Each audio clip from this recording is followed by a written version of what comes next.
একটি আয়তাকার বাগানের ক্ষেত্রফল 400 বর্গ মিটার এবং প্রস্থ 16 মিটার। বাগানের পরিসীমা কত?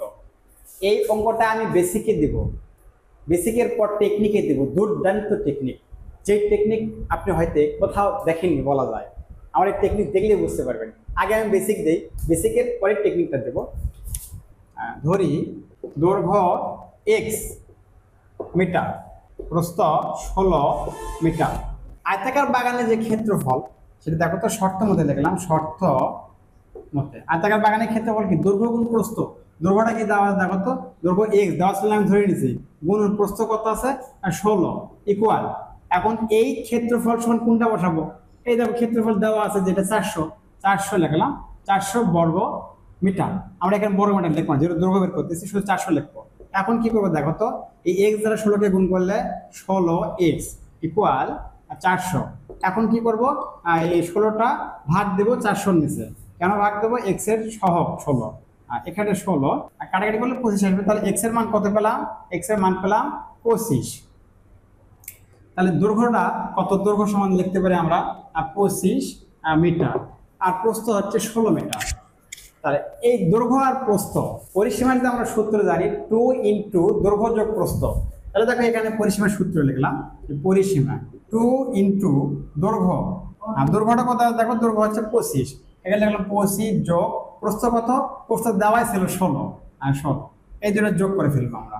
এই দুটো যোগ করলে হলে কত হয় দেখো, 25 আর 16 যোগ করলে 41। এখন কি করব? এই 2 দ্বারা 1 গুণ করব, তাহলে কত হবে? 82। তাহলে অ্যান্সারটা কিন্তু 82 মিটার। দেখো 82 মিটার অপশন কিন্তু ঘ নম্বর আছে, ঘ নম্বর সঠিক অপশন। এখন আমি যে বলছি দুর্দান্ত টেকনিক দেব, এটা তো আমি বেসিক দিলাম, সূত্র দিলাম, ক্ষেত্রফলের সূত্র কি, পরিসীমার সূত্র কি, আসলে কোন সূত্রই ব্যবহার করব না, ডাইরেক্ট আমি দুর্দান্ত টেকনিকের মাধ্যমে অঙ্কটা সলভ করে দেবো। আমি একটা আয়তাকার অঙ্কন করে ফেলবো, আমার হাত দিয়ে লিখতে একটু বাঁকা হয়তো তোমরা হাসবা না, আমরা আয়তাকার অঙ্কন করে ফেললাম। আসলে এর ক্ষেত্রফলটা করে দেখো, ক্ষেত্রফল 400 বর্গ মিটার। আমি এই 400 বর্গ মিটার ভিতরে লিখলাম। এখন দেখো এর প্রস্থ দেওয়া আছে, আমরা জানি আয়তাকার প্রস্থ কোন দিক থাকে? আয়তাকার দৈর্ঘ্য থাকে লম্বার দিকে, লম্বার দৈর্ঘ্য, আর খাটোর দিকে প্রস্থ। তাহলে এখানে আমরা প্রস্থ বসে ফেললাম, এটা খাটো 16, এটা অঙ্কে দেওয়া আছে। দেখো অঙ্ক থেকে আমরা 16 নিয়ে ফেললাম, আর এই ক্ষেত্রফলটা অঙ্কের থেকে নিয়ে ফেললাম 400। এখন কি করবো দেখো, দৈর্ঘ্যটা বের করবো, এই রেখার মানটা বের করবো, এই রেখার মান বের করবো। এই রেখার সমান, আয়তাকার দুটি বাহু সমান এবং সমান্তরাল, তাই এই নিচের রেখার মান বের করলে উপর রেখার মান বের করে দেবা। আর এই রেখা 16 হলে এই রেখা 16 হবেই, সমস্যা নেই। তাহলে এখন দেখো আমরা এই রেখা কত বসাবো? এই 16 দ্বারা 400কে ভাগ করবো, 16 দ্বারা 400কে ভাগ করলে 25 হবে। তুমি চাইলে করে নিতে পারবা 16 400 ভাগ 16, কাটাকাটি করলে কিন্তু 25 হবে, তুমি চাইলে করে নিতে পারবো, সমস্যা নাই। তাহলে 25, তাহলে দেখো এই রেখার মান 25 হলে এই রেখার মান 25 হবে, কারণ আয়তাকার বাহুগুলো বিপরীত বাহুগুলো সমান এবং সমান্তরাল। এখানে 25, এখানে 25, এখানে 16, এখানে 16। আর পরিসীমার সূত্র লাগে না। পরিসীমা মানে কি? আর যতদূর যে রেখাটা এলোমেলো হয়ে চলে যাবে সেটাই পরিসীমা। দেখো এই রেখাটা এখান থেকে শুরু আছে, রাউন্ড দিচ্ছে, তাহলে 4টা রেখার যোগফল করে ফেলবো।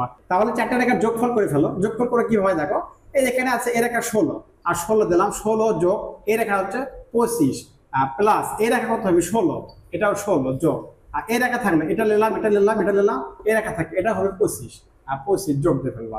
সবগুলো যোগ দিলে কিন্তু 82 মিটার হয়ে ফেলবে। তাহলে দেখো অ্যান্সারটা আমি কিন্তু একটা দুর্দান্ত টেকনিকের মাধ্যমে করে দিলাম, যেখানে সূত্র লাগলো না, কিচ্ছুই লাগলো না, অঙ্কে যা ছিল ওইটা নিয়ে আমি অ্যান্সারটা করে ফেললাম, 82 মিটার। এরকম টেকনিক পেতে আমাদের চ্যানেলটি সাবস্ক্রাইব করুন এবং আমাদের পাশেই থাকুন। অনেক ধন্যবাদ সবাই।